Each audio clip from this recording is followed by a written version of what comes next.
My job is unusual. I break people up for a living. Not the legal kind, that's what lawyers are for. I handle the messy, emotional fallout that comes before the paperwork is signed. They say love is priceless, but men and women who just whispered, "I love you," to their partners can place a six-figure order with me seconds later. Take right now, for instance. A text from my husband, Andrew, just lit up my phone. He's asking if I'd prefer Paris or Singapore for our wedding anniversary. And a second later, a young woman with a delicate, pretty face walked into my office. She was timid, gathering her courage before she finally spoke. I'd like to place an order. For my boyfriend. He's decided to divorce his wife. I kept my face neutral and picked up the client intake form. And then I saw the name. Andrew Cole. My hand froze for a fraction of a second. The girl across from me, head bowed, continued in a small voice. My boyfriend says his wife is a good person, so he doesn't want to hurt her. A dry smile touched my lips. I stared at the photo on the format Andrew's face, a face so familiar it had somehow become a stranger. It was a bitter thought. In my third year as a breakup specialist, I'd finally received my own case. I set the file down and took a proper look at the girl. Jenna. She wasn't as beautiful as me, merely pretty in a fragile, unassuming way. Slender, she'd definitely never had a child. She carried an air of inexperience, but her clothes and speech suggested a good education. When she mentioned being the other woman, her eyes darted away, a flicker of what looked like shame. "Miss Thorne," she began, her voice gaining a little confidence, "what would you recommend for a situation like mine? My boyfriend said it would be best if the woman initiated the divorce herself. They've been together a long time, you see. It would be awkward." She bit her lip, offering a shy, almost innocent smile. If I wasn't absolutely certain she didn't recognize me, I would have thought she was mocking me to my face. I stretched my lips into a professional smile. "Miss Bird," I said, using her last name from the form. "How long have you and he been together?" The question seemed to catch her off guard. "What?" I raised my voice slightly, keeping it steady. "Before I can propose a strategy, I need to understand every detail of your relationship." Understanding dawned on her face. She nodded, her voice as bright and cheerful as a songbird's. But with every word she spoke, another piece of my smile chipped away. "We've been together for 3 years. We met at the hospital." She blushed, a soft pink dusting her cheeks. "His family member was having surgery, something serious, I think. He was so scared, just smoking in the hallway. I was passing by, and, well, I said a few words to comfort him." She gave a self-conscious laugh. "We got to talking, and less than a week later, he asked me to be his girlfriend." As I listened to her sweet recollection, a sharp, violent pain lanced through my chest. "Was the day you met today?" I asked, my voice dangerously calm. Her eyes widened in disbelief. "Yes." "How did you know?" I managed a faint smile, my eyelashes trembling as I looked down. Of course I knew. Because 3 years ago today, I was at City General, giving birth to my first and only child with Andrew. Doing the math, while he was meeting her in a hospital hallway, I was on an operating table. A difficult labor that turned into an emergency C-section. I had passed out 3 times. The memory, once a testament to my strength, now felt like a dose of slow, acting poison, spreading through my veins. I took a silent, deep breath and forced myself to ask the next question. "Are you aware that he has a child?" "A daughter. She's 3, just started preschool." "Of course," she said, the timidity on her face replaced by a casual shrug. "What about it?" "He's already promised me," she continued, "that after the divorce, I'll be her new mom. She's just a little kid, you know? They don't really know the difference. Over time, she'll accept whoever is there. Don't you think so, Miss Thorne?" My knuckles turned white as I gripped the file. I nodded, my voice betraying nothing. "Yes, you're right. Too bad you'll never get the chance." My agreement seemed to open the floodgates. She leaned forward, eager to share more, to brag. "He even showed me a picture of his wife. She has this long scar on her stomach, It's hideous. He told me himself, every time he sees it, it makes him physically sick. She paused, then looked at me conspiratorially. Miss Thorne, what do you think is wrong with that woman? With a scar that ugly, why would she cling to man who doesn't want her? Is she that desperate for love? A small, cruel laugh escaped her lips. I laughed too, but my eyes were glacial. Is it possible that his wife never knew any of this? Jenna raised an eyebrow, her tone absolute. Impossible. He has a physical aversion to her. You'd have to be an idiot not to notice that. You have no idea, Miss Thorne. With me, he's so passionate, so alive. He says he's been starving at home, completely uninterested in his frumpy wife. I mean, if it were you, wouldn't you find it strange? 3 years without being intimate with your husband. Strange, I answered instantly.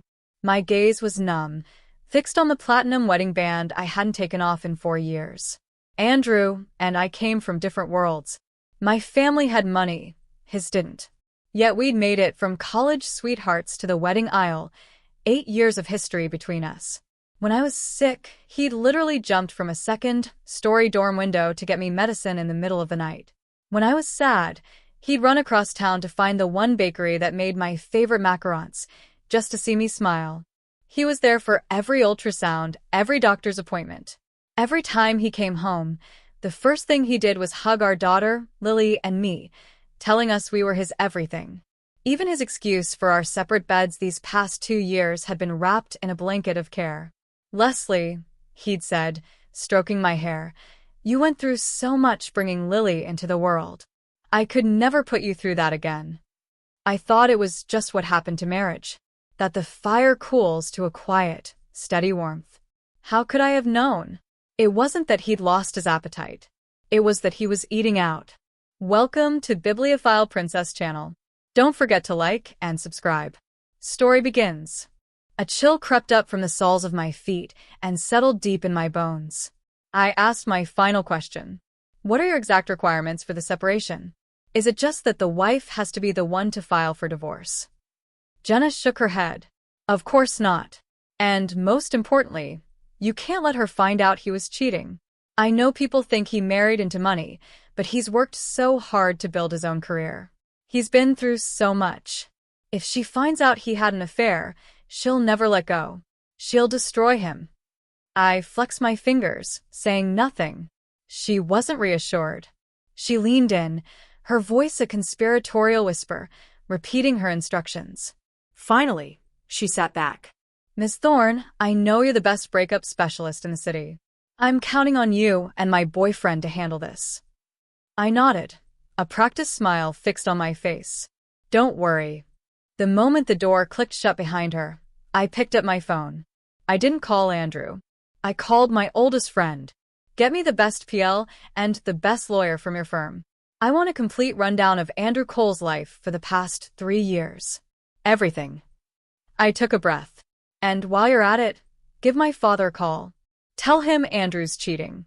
It's time to pull our family's investments. I leaned back in my chair, the leather cool against my skin.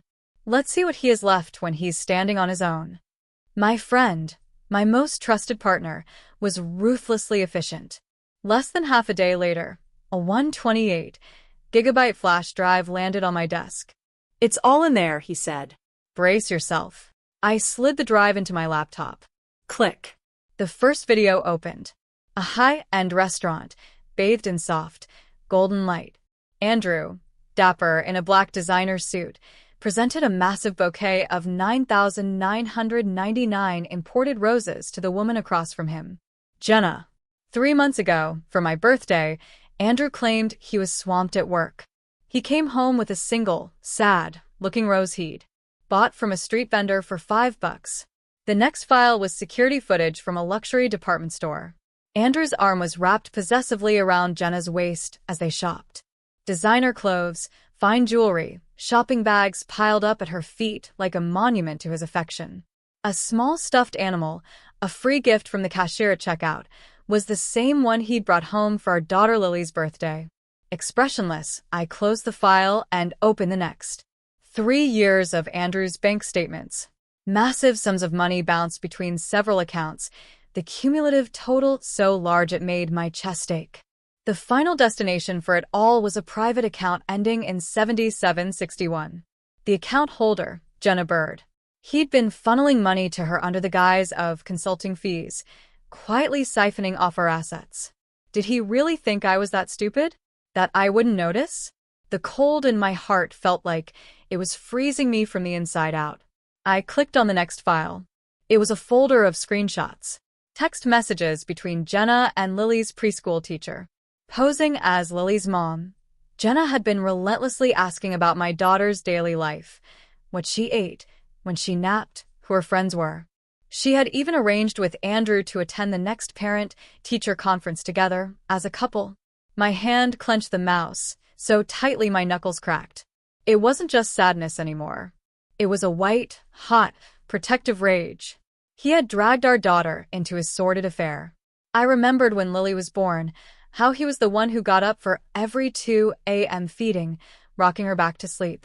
He promised me that no matter what, she would always be our little princess, always loved, always protected. Even this morning, when Jenna had nonchalantly mentioned becoming Lily's new mother, a small, foolish part of me had felt a flicker of relief. At least Andrew still cared about his child. At least he wouldn't hurt her in a divorce. Now, I felt like a gaping wound had been torn open in my chest, with an icy wind howling through it. I couldn't stop myself. I grabbed my phone, my fingers flying, ready to send him a furious message to warn him to stay the hell away from my daughter. But before I could, a notification popped up. A message from Jenna. She'd sent me a selfie, a mirror shot of her in a new dress. The text read, "Miss Thorne, what do you think of this outfit? My boyfriend is taking me and his daughter to meet his parents tonight. I'm so nervous." At the exact same moment, a text from Andrew appeared. "Hey honey, my parents are missing Lily. I'm going to take her over to their place for dinner tonight."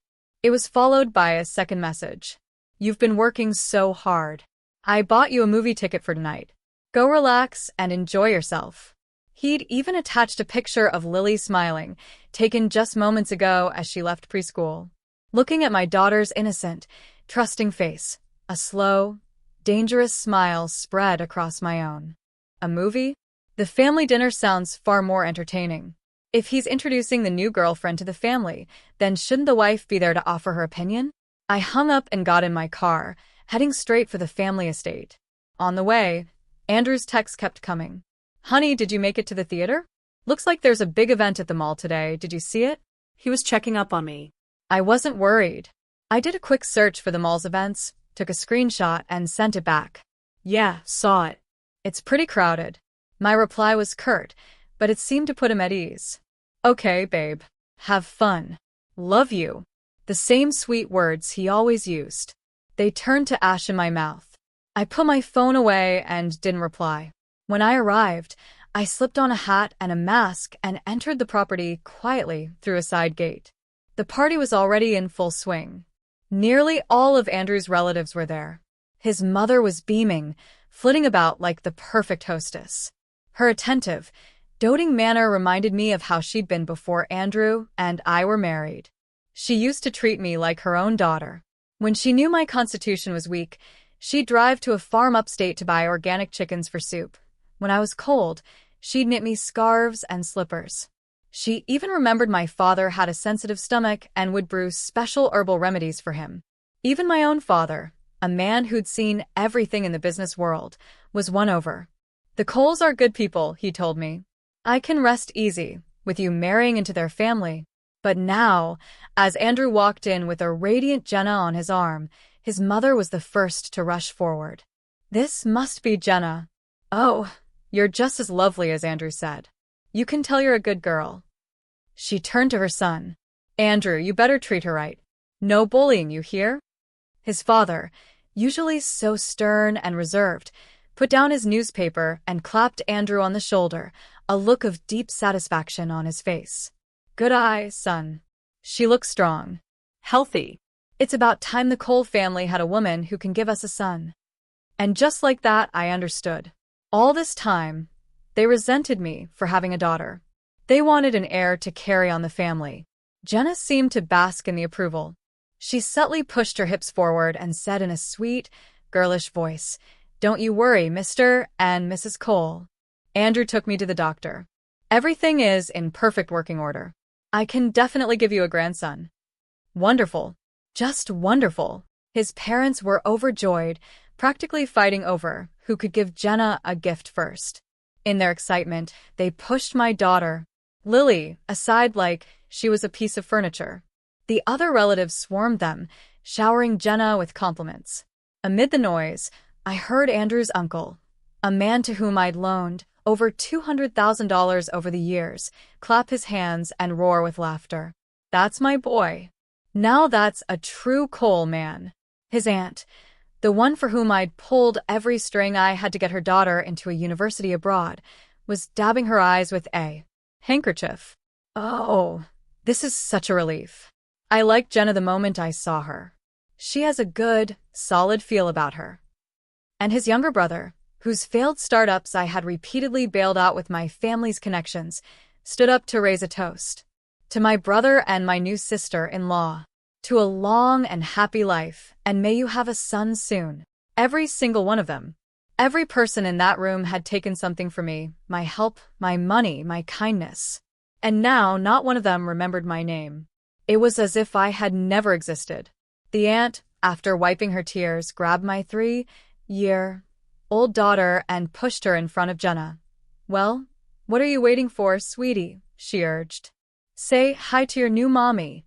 "Yes, yes," his mother chimed in, suddenly remembering Lily. She took my daughter's hand and tried to press it into Jenna's. "Lily, go on, call her mama." Lily looked at the circle of strange, eager faces, her own face filled with terror. She shook her head violently. No. "She's not my mommy. My mommy's name is Leslie. Grandma, I want my mommy." Her small voice trembled. "Can you please call my mommy to come get me?"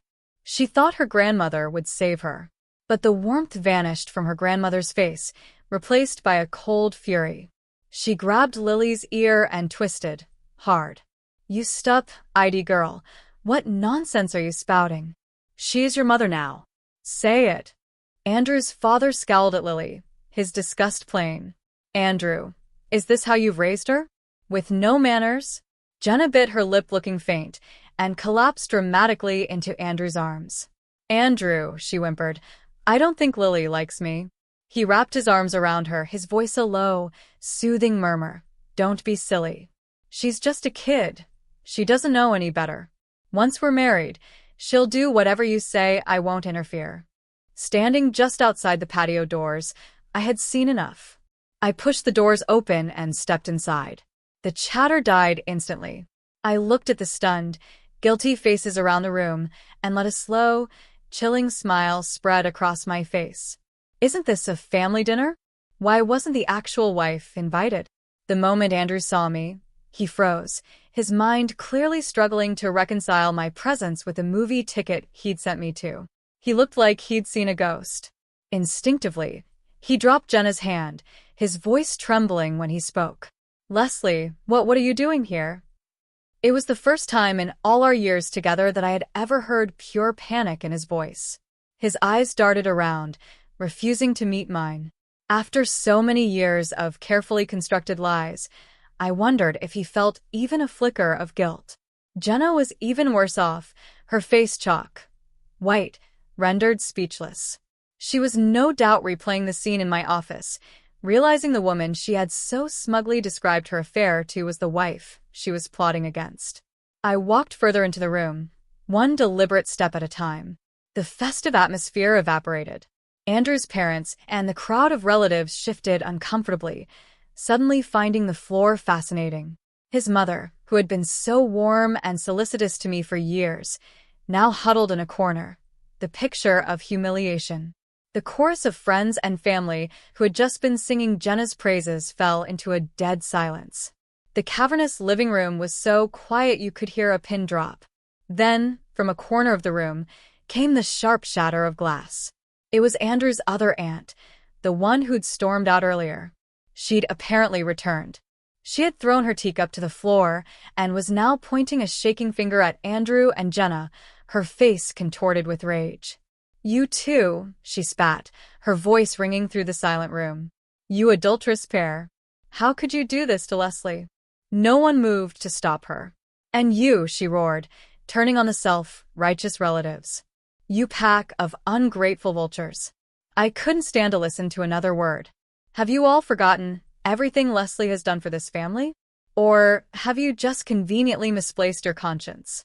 Her words were raw and ugly, and the fragile silence shattered completely. The first to snap back was the aunt who had been praised, Jenna, just moments before. "Now that's not fair," she sniffed. "Leslie married into the Cole family. For better or for worse, she's a Cole. It's her duty to help the family. It's not something you hold over people's heads." "Exactly," Andrew's feckless younger brother chimed in, puffing out his chest. "When Andrew's company was in trouble, she's the one who offered to go to her family for help. Nobody forced her. And frankly, if she weren't so stubborn about this divorce, none of this would be happening." He wasn't finished. "Besides, a woman from a wealthy family should know the rules. Jenna is already pregnant with my brother's child. Is Leslie just going to pretend that's not happening? If you can't give your husband a son, you can't stop another woman from doing it. If you ask me, Leslie should be grateful. My brother is a saint for putting up with her for 3 years. If it were me, I would have kicked a barren woman like that out on the street long ago." Their words were so shameless, so utterly devoid of gratitude, that I couldn't help but laugh. A cold, empty sound. I turned my gaze to Andrew, who had remained silent through it all.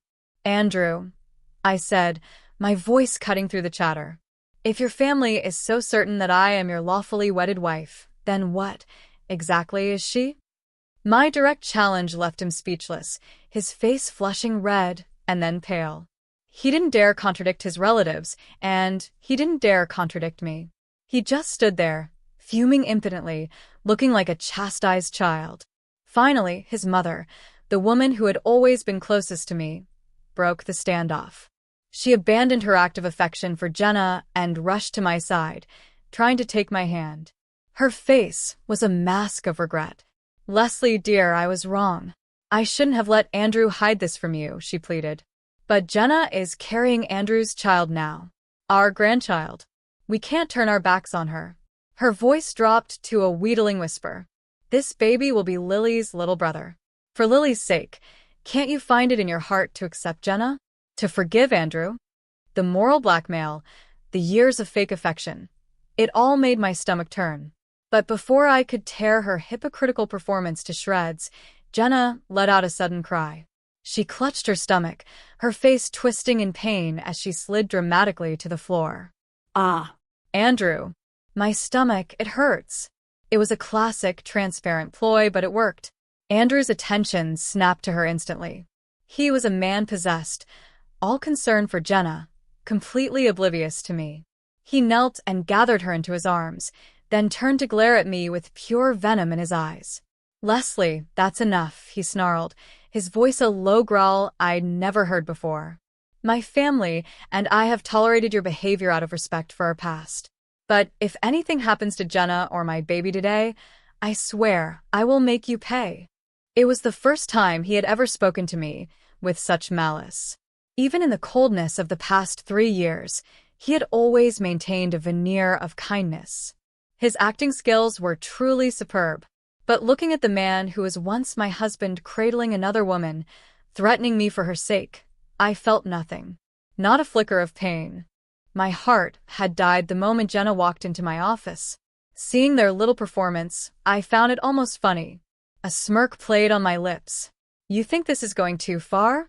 I asked calmly. "Andrew, compared to the filth you've been wading in, this is nothing." My voice dropped, taking on a sharper edge.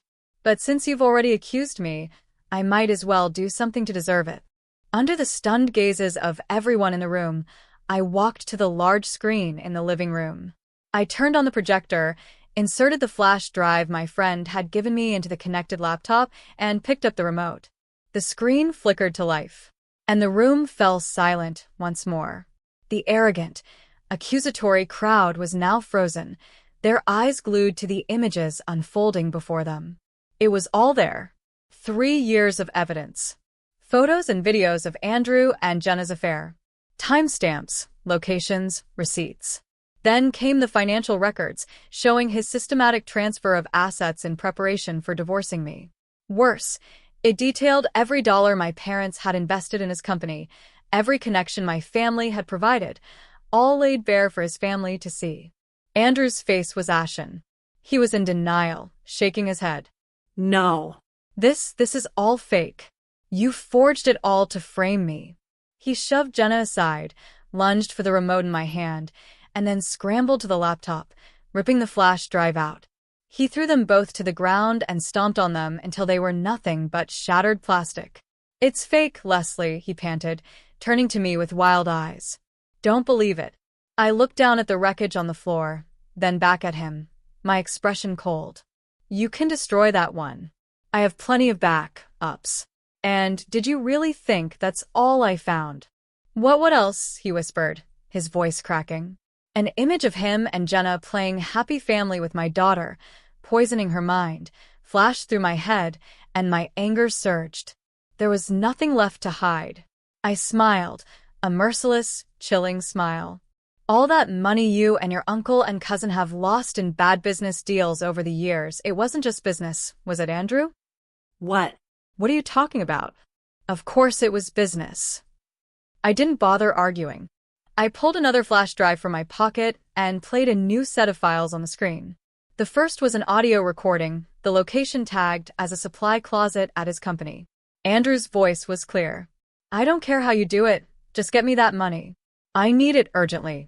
But Mr. Cole, a nervous voice, the CFO's, replied, the other shareholders will have questions. This is company money. Shouldn't you talk to Ms. Thorne? Maybe she can help. Enough. Andrew snapped. This is my business. Just do as I say. Next, a series of grainy photos. His uncle and cousin, living large at a high-stakes poker table in an underground casino. Followed by wire transfers from Andrew's account to theirs, explicitly marked for debts. Seeing the undeniable proof, Andrew's composure finally shattered. He had thought he was so clever, so discreet. He never imagined his embezzlement and gambling would be exposed so thoroughly. Impossible, he shrieked. It's all lies. Someone is setting me up.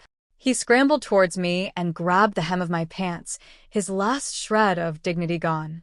Leslie, we were married for years. You know me better than anyone. I would never do these things.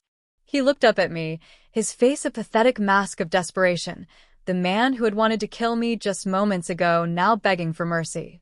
I looked down at him, my face impassive, and watched him crumble. True or false, I said, my voice flat. I don't care anymore. Save it for the police. As if on cue, the front door opened and several uniformed police officers walked in. Pure terror washed over Andrew's face. He clung to my leg. Leslie, I'm sorry. I was wrong. Please give me one more chance. We're family. If not for me, think about Lily. At the mention of our daughter, the last bit of my restraint vanished. I closed my eyes, seeing only Jenna's smug face claiming to be Lily's mother. I looked down at him. We're not family. We stopped being a family the moment you let Jenna into our lives. The room erupted into chaos. Andrew's aunt tried to intercept the officers with a strained smile. Officers, what's all this? It's just a family matter. My nephew and his wife are having a dispute. An officer gave her a withering look and pushed past.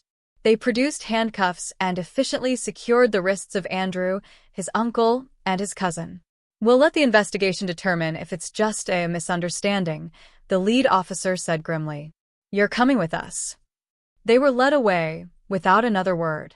In the ensuing panic, Jenna, the woman who thought she was about to marry into a fortune, finally succumbed to the shock and fainted on the floor. But this time, no one cared. Everyone was too worried about their own fate to spare a glance for the girl and her unborn child. Shortly after I left the estate, my friend sent another file. Leslie, his text read, these are all of Andrew's assets. We've had them frozen. You should take a look. His hesitation told me there was more bad news, but at this point I felt numb.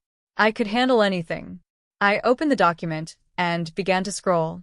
Near the end, I saw it, a savings account with a balance of over $10 million. The name on the account was Jenna Bird. My heart sank. I checked the date the account was opened. It was during the exact period Andrew had come to me, claiming his company was on the verge of collapse and he needed an emergency loan to cover the losses. The time I had gone to my parents and begged them for the money. It all clicked into place.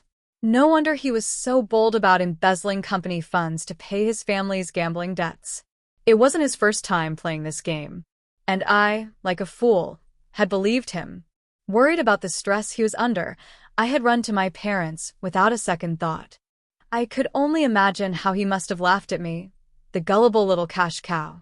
I closed the file and made a call. Effective immediately, terminate all partnerships with coal industries. And contact every one of our associates who does business with him. Advise them to do the same. The reason? The CEO's character is compromised. He's a high-risk investment. After hanging up, a wave of relief washed over me. I glanced at my phone. The screensaver was still a photo from our wedding day. The vows and sweet nothings of our youth felt like a cruel joke. My friend's last file contained a single audio clip. I almost deleted it, but curiosity won. What more could there be? I was wrong. There was more. Hearing it was like plunging into an abyss. Even though Jenna had already told me, hearing Andrew's actual voice, dripping with contempt as he described my C-section scar, mocking my body while praising Jenna's youthful figure for a moment, I wanted to kill them both. But it got worse. They were discussing what to do with my daughter after the divorce. That ugly hag, Andrew's voice sneered. She actually thinks I love her. I was only ever with her for her family's money. I can't stand to be in the same room with her for a second longer. Andrew, Jenna cooed, as soon as I have our baby, we'll get married. And we should send Leslie's daughter away. To a boarding school abroad, or something. She's just a girl after all. We won't have time to raise her. Good idea. Andrew agreed instantly. Whatever you want. And make sure she leaves with nothing, Jenna added. I've always loved her jewelry collection. I want it.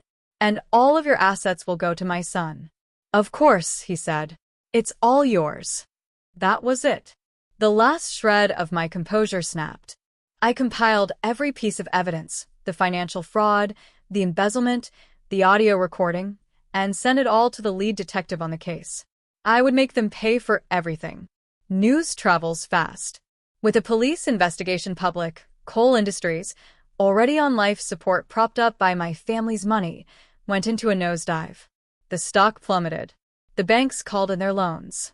And Andrew, locked away, was oblivious to the empire he'd built on my back crumbling to dust. The story of his affair became city-wide gossip. It didn't take long for internet sleuths to uncover Jenna's identity. They discovered that 3 years ago, she had gone from a broke college graduate to a wealthy social media influencer overnight, posing as an heiress. Now, her followers learned the truth. Her lavish lifestyle was funded by a married man. The outrage was immense. Betrayed fans flooded her social media with vitriol. Unable to handle the fall from grace, Jenna planned to flee the country with the money and jewels Andrew had given her. But someone leaked her travel plans. She was swarmed by an angry mob at the airport, and in the chaos, she was knocked to the ground. She suffered a miscarriage. The Cole family, who had risen with Andrew, fell just as hard. His relatives were hounded by creditors. His parents' estate was seized, and they were forced to move back to a dilapidated farmhouse in the countryside that had been abandoned for years. I heard the shock of their reversal of fortune made them both ill. When his father read about Jenna's miscarriage, the loss of his precious heir, he had a stroke and was left bedridden. Meanwhile, I had the divorce papers drawn up and sent to the prison for Andrew to sign. He refused. He insisted on seeing me one last time. Reluctantly, I went. We faced each other through a plexiglass barrier, the air thick with unspoken things. In just a few weeks, he had lost a shocking amount of weight. His hair was streaked with gray. He looked 10 years older. The love was gone. So was the hate. All that was left was an empty space. He spoke first. Leslie, I'm sorry. I know I was wrong. Can we go back? Go back. His words hung in the air. I didn't know what back he was even referring to. We hadn't shared a moment of genuine warmth since before Lily was born. There was no back for us.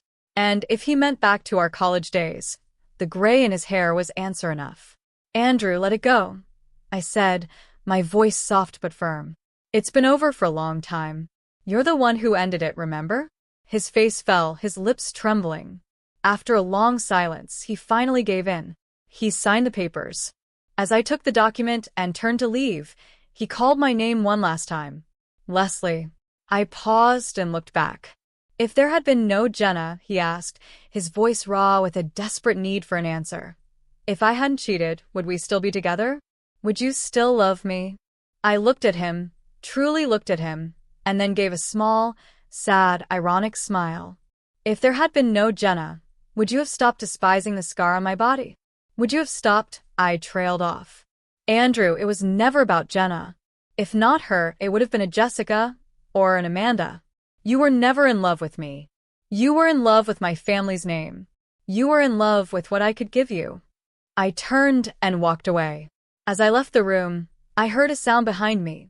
The sound of Andrew Cole, the man who had everything, breaking down in great, heaving sobs. Perhaps now he finally understood regret, but it was far too late. With Andrew gone, his company was on the verge of collapse. His crimes, embezzlement, conspiracy to defraud, meant a long prison sentence. But that company also held a piece of me, of my work and my family's faith. I couldn't stand by and watch it die because of his mistakes. The courts returned his majority shares to me. I was now the largest shareholder. I decided to run it myself. When I first walked in as CEO, no one took me seriously. To them, I was just the spoiled, clueless socialite wife. The company was already teetering on the edge of bankruptcy. They saw me as the final nail in the coffin. But they soon learned I was no fool. In my first month, I led my team to land the most difficult account in our sector, a project everyone else had deemed impossible. I doubled the company's quarterly revenue. The board members and employees who had once scoffed at me now looked at me with a mixture of awe and respect. As the company thrived, the media came calling.